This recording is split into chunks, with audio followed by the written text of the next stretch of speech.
నమస్తే, నా పేరు గడపర్తి వెంకటేశ్వర్లు. లాస్ట్ 20 years నుంచి గ్రూప్ 1 గ్రూప్ 2 ఎగ్జామినేషన్స్ లో Indian economy, AP economy, Telangana economy మొదలైనటువంటి వాటిపైన ఆబ్జెక్టివ్ టైప్లోను, డిస్క్రిప్టివ్ టైప్లో విస్తృతమైనటువంటి బోధన చేసి లక్షలాది మందికి కోచింగ్ ఇచ్చి వేలాది మంది ఉద్యోగస్తులను తీర్చిదిద్దినామండి.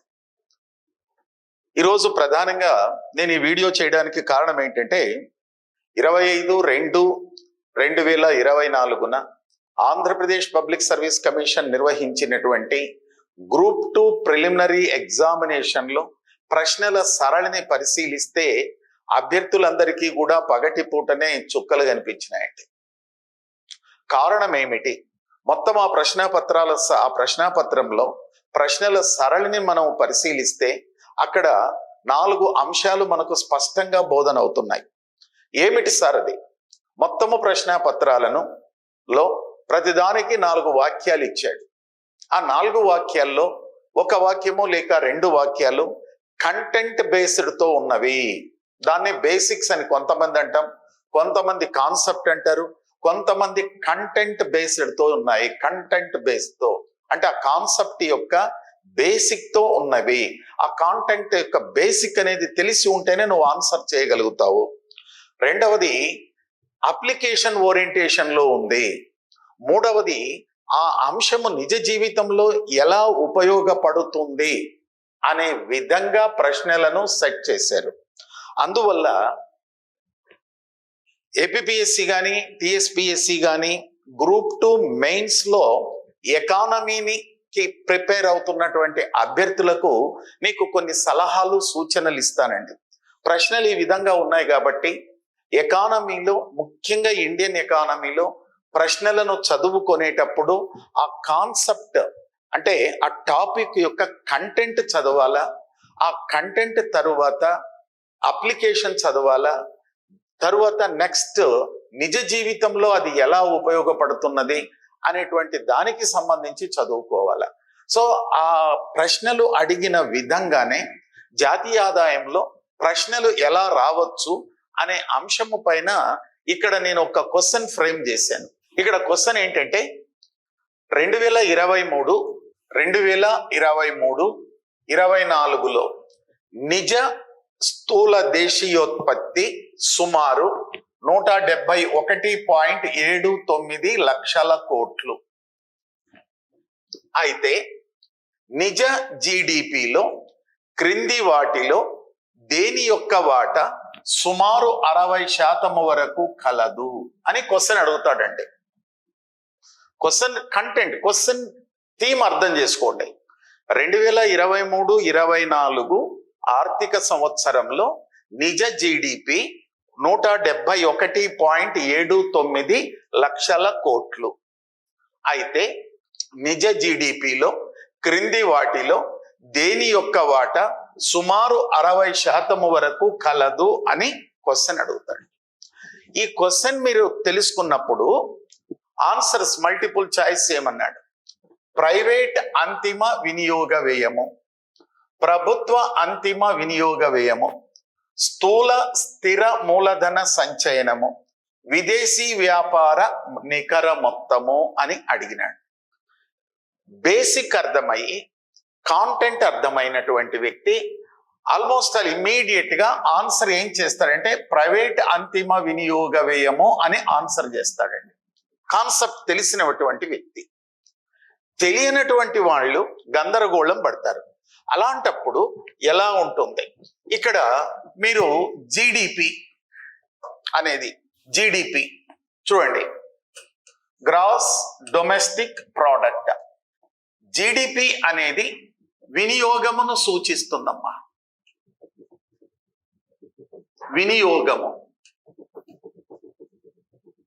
వినియోగమును సూచిస్తుంది. జీడిపిలో షేర్ అంటే కంపోనెంట్స్ ఏముంటాయి? జీడిపిలో కంపోనెంట్స్ ఏముంటాయి? కంపోనెంట్స్ జీడిపిలో కంపోనెంట్స్ ఒకటి వచ్చేసి ప్రైవేట్ అంతిమ వినియోగ వ్యయము, ప్రైవేట్ అంతిమ వినియోగ వ్యయము. ప్రభుత్వ అంతిమ వినియోగ వ్యయము. ప్రభుత్వ అంతిమ వినియోగ వ్యయము. మూడవది స్థూల స్థిర మూలధన సంచయనము. స్థూల స్థిర మూలధన సంచయనం. నాలుగవది వాల్యుబుల్స్. ఐదవది స్టాక్స్. ఆరవది ఎగుమతుల విలువ. ఏడవది దిగుమతుల విలువ.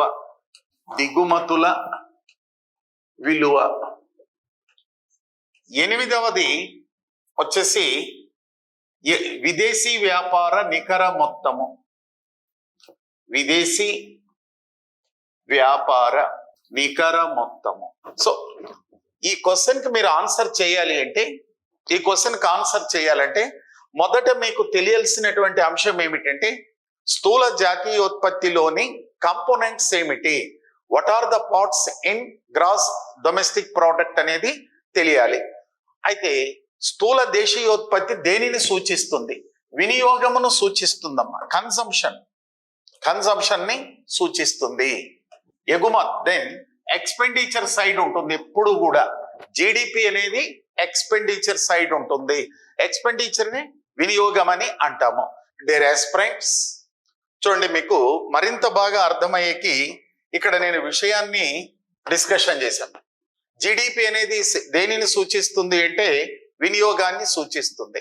ఈ వినియోగాన్ని సూచించినప్పుడు 2022-23లో ఉదాహరణ చెప్తాను చూడండి.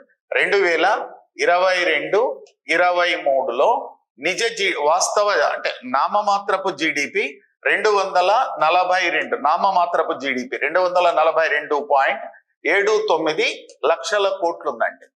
ఈ 242.79 లక్షల కోట్లలో ప్రైవేట్ అంతిమ వినియోగ వ్యయం అంటే ఒక సంవత్సర కాలంలో దేశంలోను ప్రైవేట్ రంగము అంతిమ వస్తు సేవలపై చేసినటువంటి వ్యయము 165 లక్షల కోట్లు. ప్రభుత్వము వస్తు సేవలపై చేసినటువంటి వ్యయం వచ్చేసి 28.19 లక్షల కోట్లు. స్థూల స్థిర మూలధన సంచయనం అంటే మీకు కాన్సెప్ట్ తెలిసి ఉండాలా. ఈ స్థూల స్థిర మూలధన సంచయనం అంటే ఒక సంవత్సర కాలంలో కేంద్ర ప్రభుత్వం, రాష్ట్ర ప్రభుత్వాలు, స్థానిక ప్రభుత్వాలు, కేంద్ర పాలిత ప్రాంతాలు ఆర్థిక మౌలిక వసతులపైన, సామాజిక మౌలిక వసతులపైన, ప్రాథమిక మౌలిక వసతులపై చేసినటువంటి వ్యయము 79.43 లక్షల కోట్లు. స్టాక్స్ వచ్చేసి 1.82 లక్షల కోట్లు. ఒక సంవత్సర కాలంలో భారతదేశంలో తయారయ్యి విదేశాలలో అమ్మడానికి ఎగుమతి చేసినటువంటి ఉత్పత్తుల విలువ 62.07 లక్షల కోట్లు.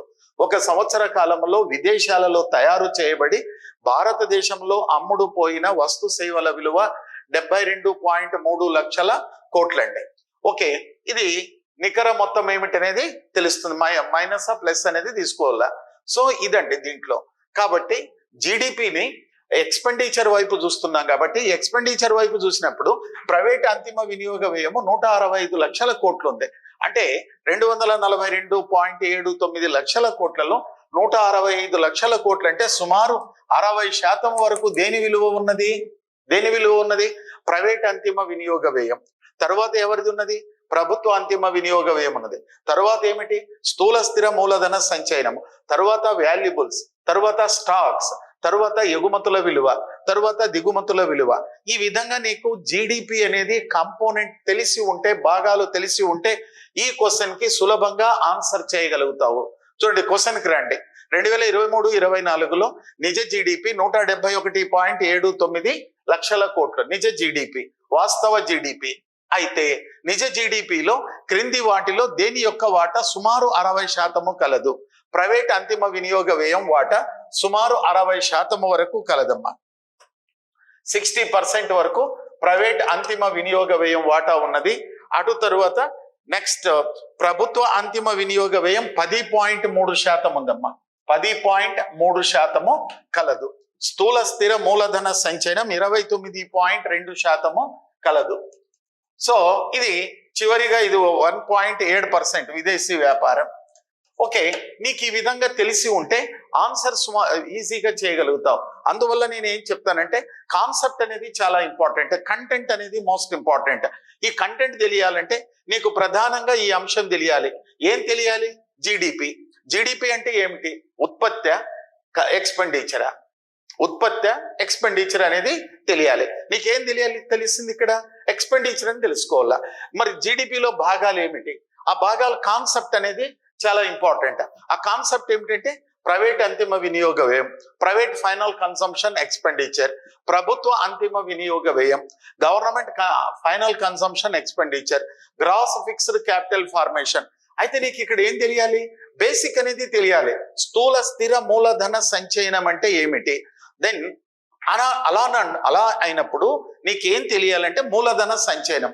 ప్రతి సంవత్సరం దేశంలో ఉన్నటువంటి ఆర్థిక మౌలిక వసతులు, సామాజిక మౌలిక వసతులు, ప్రాథమిక మౌలిక వసతులకు అదనంగా ఎంత పరిమాణములో ఆర్థిక మౌలిక వసతులను, సామాజిక మౌలిక వసతులను మరియు ప్రాథమిక వసతులను నిర్మించినారో సూచించే దానిని మూలధన వ్యయము, మూలధన సంచయనము అంటాం. మూలధన సంచయనాన్ని ప్రాథమికంగా 2 రకాలుగా వర్గీకరిస్తారు. స్థూల మూలధన సంచయనము, స్థూల స్థిర మూలధన సంచయనము. స్థూల మూలధన సంచయనం అంటే ప్రైవేట్ రంగంలో చేసినటువంటిది. స్థూల స్థిర మూలధన సంచయనం అంటే ప్రభుత్వ రంగంలో జరిగినటువంటిది. ఒక సంవత్సర కాలంలో కేంద్ర ప్రభుత్వము, రాష్ట్ర ప్రభుత్వాలు, కేంద్ర పాలిత ప్రాంతాలు మరియు స్థానిక ప్రభుత్వాలు ఆర్థిక మౌలిక వసతులు, సామాజిక మౌలిక వసతులు, ప్రాథమిక వసతుల నిర్మాణమునకు ఎంత వ్యయము చేశారో సూచించే దానిని స్థూల స్థిర మూలధన సంచయనము. దీనిని వ్యయ మదింపు పద్ధతి ద్వారా అంచనా వేస్తారు. వ్యయ మదింపు పద్ధతి, వ్యయ మదింపు పద్ధతి ద్వారా అంచనా వేస్తారు. ఈ వ్యయ మదింపు పద్ధతి ద్వారా అంచనా వేస్తారు. దాని విలువ ఎంత? మరి అటు తర్వాత స్టాక్స్ ఎంత? దేశంలో తయారు చేయబడి విదేశాలలో అమ్ముడుపోయినదంతా, విదేశాలలో తయారయ్యి దేశంలో అమ్ముడుపోయిన వస్తు సేవల పరిమాణం ఎంత? వీటన్నిటినీ కలిపి ఏమంటామో జీడిపి. ఇవన్నీ కూడా జీడిపిలో కంపోనెంట్స్. ఈ జీడిపిలో ఈ కంపోనెంట్స్ అన్నిటినీ కూడా ఎంత ఉన్నాయంటే 2022-23 ఆర్థిక సంవత్సరంలో నామమాత్రపు జీడిపి 242.79 లక్షల కోట్లు ఉంది. దీంట్లో సింహభాగం ఏది? ప్రైవేట్ అంతిమ వినియోగ వ్యయము. మరి ఇక్కడ క్వశ్చన్లోకి రండి. ఈ క్వశ్చన్లోకి వస్తే మీకు ఏం అర్థమవుతోంది? 2023-24లో నిజ జీడిపి 171.79 లక్షల కోట్లు. ఈ 4గింటిలో అధిక వాటా ఏది ఉన్నది? ప్రైవేట్ అంతిమ వినియోగ వ్యయం 60% వరకు ఉన్నది. ప్రభుత్వ అంతిమ వినియోగ వ్యయం 10.3% ఉంది. స్థూల స్థిర మూలధన సంచయనం 29.2% ఉన్నది. విదేశీ వ్యాపార నికర మొత్తము 1.7% ఉంది. ఇదంతా నీకు తెలిసినప్పుడు ఇమ్మీడియట్ గా ఆన్సర్ ఇది అని నువ్వు రైట్ చేస్తావమ్మా. కాబట్టి డియర్ ఆస్పిరెంట్స్, మీరు ఇక్కడ గమనించండి. ఈ క్వశ్చన్ లో వచ్చింది ఏంటంటే కంటెంట్ ఉంది, కరెంట్ సినారియో ఉంది. కంటెంట్ ఉందండి. ఈ కంటెంట్ ప్లస్ కరెంట్ సినారియోని బేస్ చేసుకొని క్వశ్చన్ ఫ్రేమ్ చేశాడు. మరి ఈ విధంగా నేను క్వశ్చన్స్ ఫ్రేమ్ చేసి మీకు లైవ్ క్లాసెస్, ఆఫ్లైన్ క్లాసెస్ అతి తొందరలో మేము స్టార్ట్ చేయబోతున్నాం. నాలెడ్జ్ గెయిన్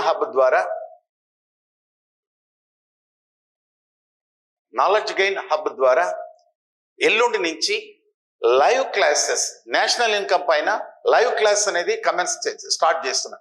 ఏ బేస్ తో స్టార్ట్ చేస్తున్నామంటే ఈ విధంగా క్వశ్చన్స్ తో మనం లైవ్ క్లాసెస్ ని స్టార్ట్ చేయబోతున్నాం.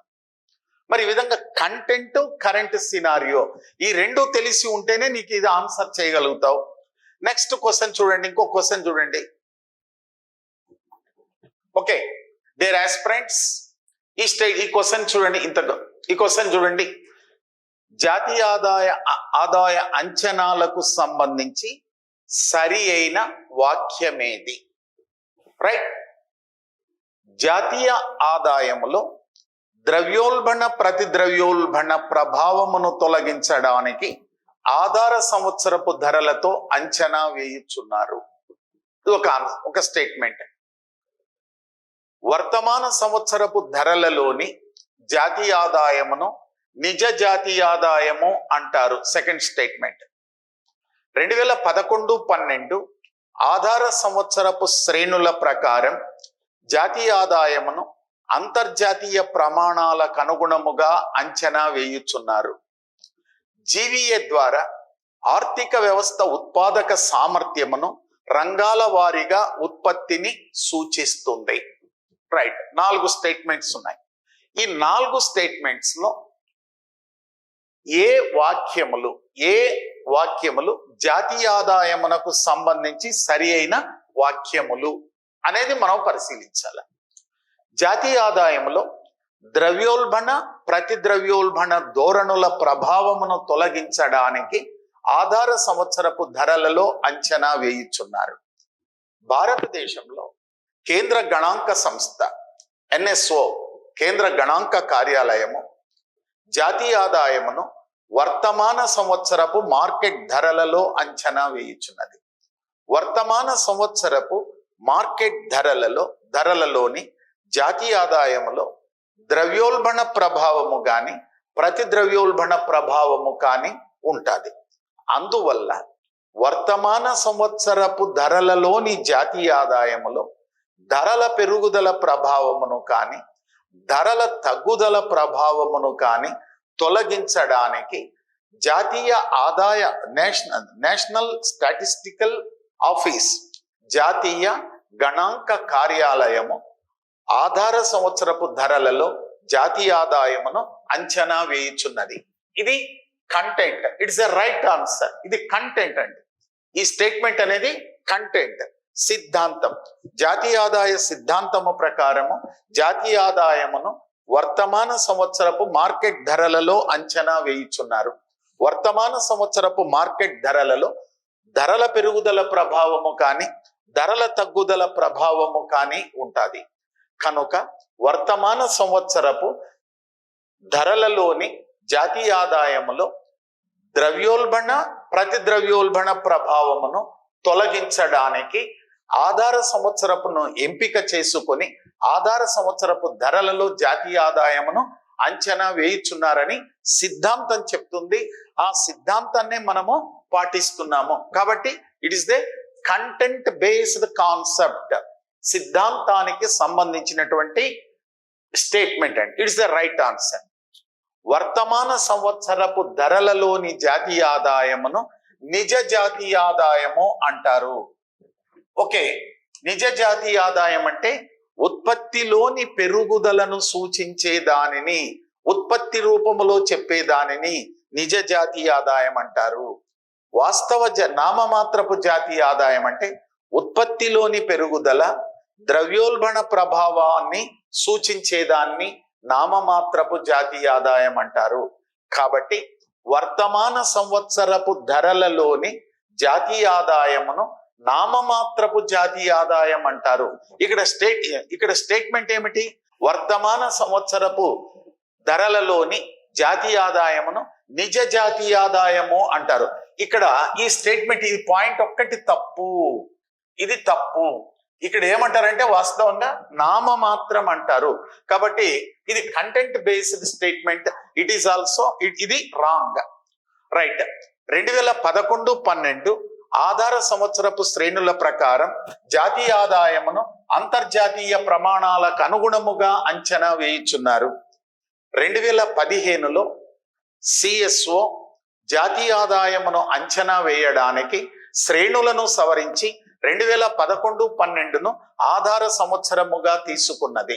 ఈ 2011-12 ఆధార సంవత్సరపు శ్రేణుల ప్రకారము భారత ప్రభుత్వము జాతీయ ఆదాయమును అంచనా వేయడానికి అంతర్జాతీయ ప్రమాణాలను పాటించినది. ఇది కరెంట్ సినారియో. ఇది కరెంట్ సినారియో.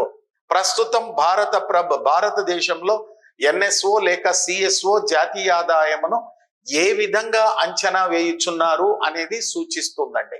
ఎందుకంటే 1948-49 ఆధార సంవత్సరపు శ్రేణుల నుంచి 2004-5 ఆధార సంవత్సరపు శ్రేణుల వరకు కూడా సాంప్రదాయ పద్ధతిలో అంచనా వేసినారు. మహాలానాబీస్ మోడల్లో అంచనా వేసినారు. అయితే ఆర్థిక సంస్కరణలో భాగంగా జాతీయ ఆదాయపు అంచనాలను కూడా సంస్కరించాలని భావించి దెన్ ప్రభుత్వము ప్రత్యేకంగా నేషనల్ స్టాటిస్టికల్ సిస్టమ్ అకౌంట్స్ యొక్క NSA వాళ్ళ యొక్క సలహాలు సూచనల మేరకు అంతర్జాతీయ ప్రమాణాలకు అనుగుణముగా జాతీయ ఆదాయమును అంచనా వేయడానికి అంచనా పద్ధతులను సంస్కరించినారు. ఇది కరెంట్ సినారియో. సో రైట్ అనండి.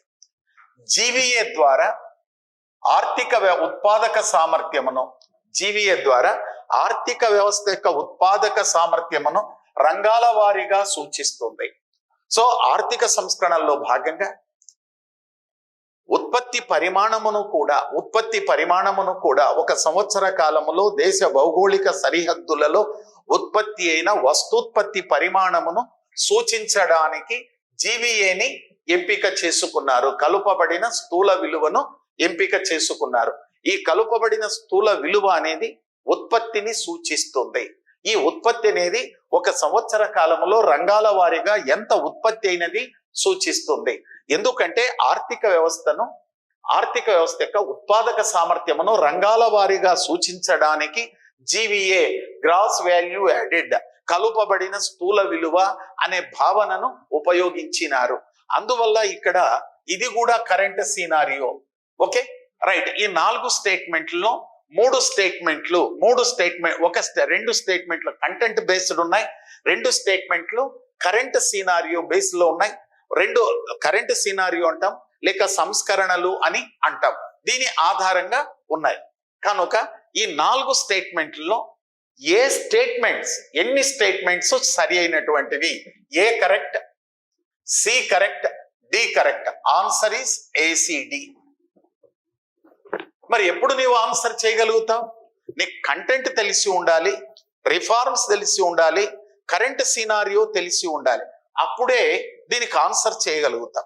డియర్ ఆస్పిరెంట్స్, ఇటీవల కాలంలో TSPSCలో కానీ APPSCలో కానీ ప్రశ్నల అడిగే సరళి అనేది మారింది.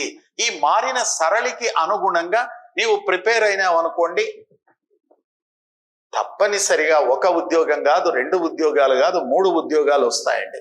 మరి రీసెంట్ గా నిన్నటి రోజు అనగా 3వ తారీఖు నాడు 4వ తారీఖు నాడు తెలంగాణ ప్రభుత్వము గురుకుల టీచర్స్ గురుకుల పాఠశాలలు, జూనియర్ కళాశాలలు, డిగ్రీ కళాశాలల్లో టీచర్స్ ను, డిగ్రీ కాలేజీ లెక్చరర్లు, జూనియర్ లెక్చరర్లకు భర్తీ చేసి వాళ్ళకి అపాయింట్మెంట్ ఆర్డర్స్ ఇచ్చినారు. ఆ అపాయింట్మెంట్ ఆర్డర్స్ తీసుకున్నటువంటి వాళ్ళని చూస్తే కొంతమంది అమ్మాయిలు ఒక్కొక్కరు 3 లేక 4 పోస్టులకు సెలెక్ట్ అయ్యారు.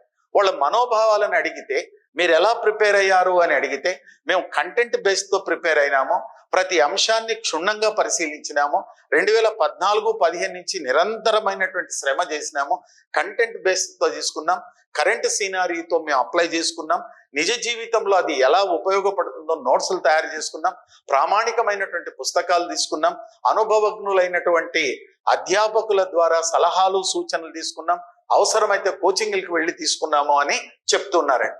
ఒక్కొక్కరు 4-5 ఉద్యోగాలు సాధించగలిగినారు. ఈ కాలంలో ఒక ఉద్యోగం సాధించడం కష్టమంటే ఒకే సంవత్సరం 4-5 నోటిఫికేషన్లకు అర్హత ఉన్నటువంటి వాళ్ళందరికీ కూడా పరీక్ష రాసి వాళ్ళు ఎంపికైనారంటే వాళ్ళ యొక్క ప్రిపరేషన్ కి హ్యాట్స్ ఆఫ్ అండి. సో కాబట్టి ఇక్కడ మీరు ఏం చేస్తారంటే ఈ నేషనల్ ఇన్కమ్ అనే దానికి సంబంధించి ఇలా క్వశ్చన్స్ చూడండి, 2 క్వశ్చన్స్. ఈ 2 క్వశ్చన్స్ కూడా ఎలా ఉన్నవి, ఈ రెండిటిని ఆన్సర్స్ చేయాలి అంటే మీరు తప్పనిసరిగా ఒకటి కంటెంట్ ఉండాలి, కాన్సెప్ట్ ఉండాలి, అప్లికేషన్ ఉండాలి, కరెంట్ సినారియోలో ఉండాలి. ఎప్పుడైతే దాని పట్ల పూర్తి అవగాహన కలిగి ఉంటారో సులభంగా ఆన్సర్ చేయగలుగుతారు. రేపు TSPSCలో కానీ APPSCలో ప్రతి చాప్టర్లో కూడా అడగబోయే ప్రశ్నలు ఇలానే ఉంటాయండి. మరి ఈ విధంగా వస్తాయండి. రేపటి నుంచి రేపు ఈవినింగ్ 6 గంటలకు, రేపు ఈవినింగ్ 6 AM రఫీ గారి ఛానల్ ద్వారా లైవ్ ఆన్లైన్ ఉంటుందండి, లైవ్ క్లాసెస్ ఉంటుంది. లైవ్ క్లాసెస్ లో మనము నేషనల్ ఇన్కమ్ ఉచితంగా లైవ్ క్లాసెస్ అనేటివి ఒక 10 days పెడుతూ ఉన్నాం.